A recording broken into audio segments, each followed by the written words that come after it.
नमस्कार, सीमांचल की आवाज देख रहे हैं आप। मैं हूं आपके साथ ज्योति शुक्ला। किशनगंज के होनहारों के सपनों को अब एक नई उड़ान मिलने वाली है। अनस रहमानी मेधावी छात्रवृत्ति परीक्षा अपने निर्णायक मोड़ पर पहुंच चुकी है। लिखित परीक्षा में अपनी मेधा का लोहा मनवाने वाले टॉप 15 छात्रों का आज इंटरव्यू लिया गया। ये इंटरव्यू केवल अंकों का खेल नहीं बल्कि उन संघर्षों को समझने की कोशिश है जो इन बच्चों की आंखों में पल रहे हैं। अनस रहमानी मार्ग रुईधासा खानका स्थित सेवा कार्यालय में आयोजित इस प्रक्रिया का उद्देश्य ये सुनिश्चित करना है कि मदद का हाथ सबसे सटीक और जरूरतमंद छात्र तक पहुंचे। देखिए ये विशेष रिपोर्ट।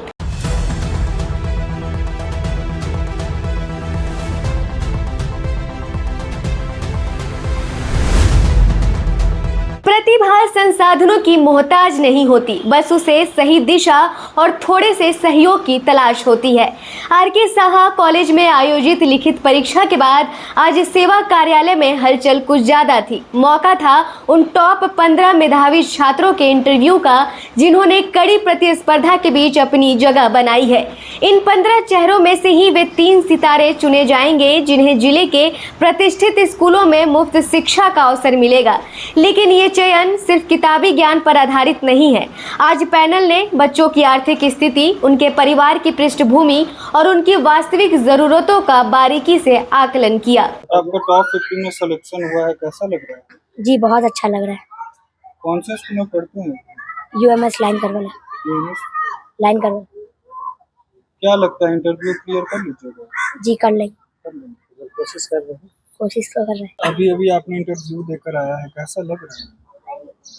कॉन्फिडेंस फील हो रहा है। कॉन्फिडेंस? कैसे सवाल पूछे गए? फैमिली के बारे में पूछा गया था।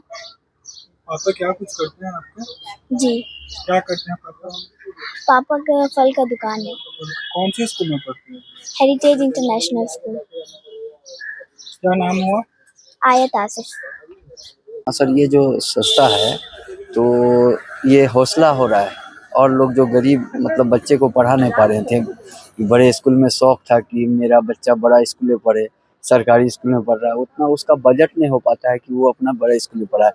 और ये संस्था निकल के एक लोगों में ये जागा है जागरूक कि चलो हम भी अपने बच्चों को बड़े स्कूल में पढ़ा सकते हैं, हमारा बच्चा भी बड़ा स्कूल में पढ़ के डॉक्टर, इंजीनियर और एसपी, डीएम कुछ भी बन सकती है। आप लोग का मतलब ये जो चल रहा है इससे बहुत खुश है लोग, किशनगंज के लोग बहुत खुश हैं कि ऐसा आप लोग निकाले हैं कि गरीब का भी बच्चा इसमें पढ़ सकता है। सर से मिल के बहुत खुशी हुई। सर का मतलब कोई किसी का इसमें भेदभाव नहीं है, जो इसमें सिलेक्शन होगा, जो बच्चा उस लायक होगा उसका सिलेक्शन किया जाएगा। सर सबसे पहले तो हम अजहर भाई को इसका मुबारकबाद देते हैं। ये एक बहुत दूरंदेशी ख्याल है। जो भी लोग हैं इसमें इस संस्था के जो भी है बुद्धिजीवी लोगों का ये बहुत बेहतरीन एक प्रयास है जो बच्चों को, किशनगंज के जो गरीब बच्चे हैं जो ये हैं और उनके अंदर प्रतिभा कूट कूट कर भरी हुई है, तो उसके लिए एक बहुत बेहतरीन दिशा देने का ये प्रयास है। और इसके लिए हम अजहर भाई को और उनकी टीम को बहुत बहुत मुबारकबाद देते हैं। और ये जो छोटा सा प्रयास है आने वाले समय में जब ये बड़ा दरख्त बनेगा, जब इसका और भी शाख फैलेगा और इसमें ज़्यादा लोग पार्टिसिपेट करेंगे, तो ये कहीं ना कहीं एक बहुत बड़ी संस्था के तौर पर ये उभर के आएगा। और यहाँ के जो लोग हैं, यहाँ के बच्चे हैं, एक जो है जो टैलेंट है, जो पढ़ना चाहते हैं, उनको एक बहुत बड़ा दिशा मिलेगा, रास्ता मिलेगा।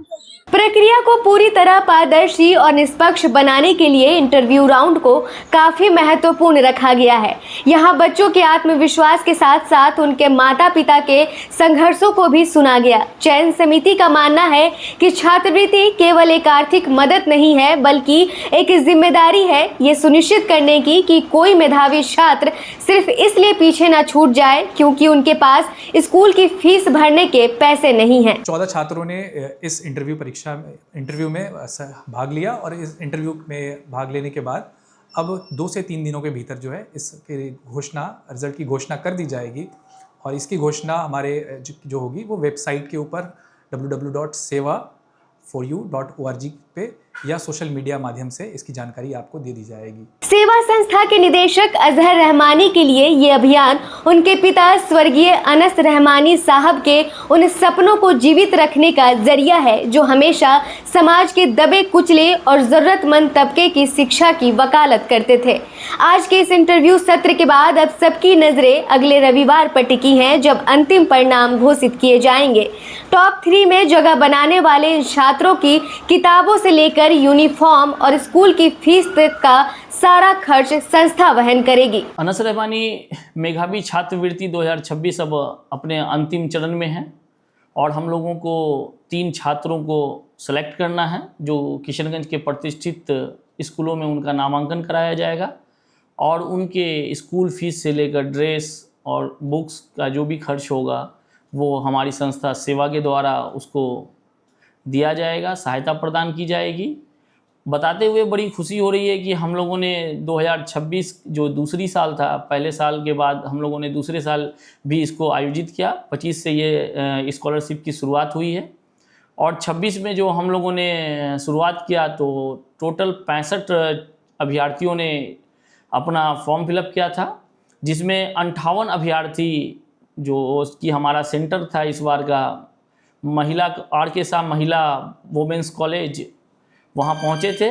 जिसके बाद उनका कॉपियों की लिखित परीक्षा वहाँ हुई थी, उसका कॉपी का मूल्यांकन हुआ जो रिजल्ट हम लोगों ने अपने वेबसाइट और सोशल प्लेटफॉर्म पे जारी किया था।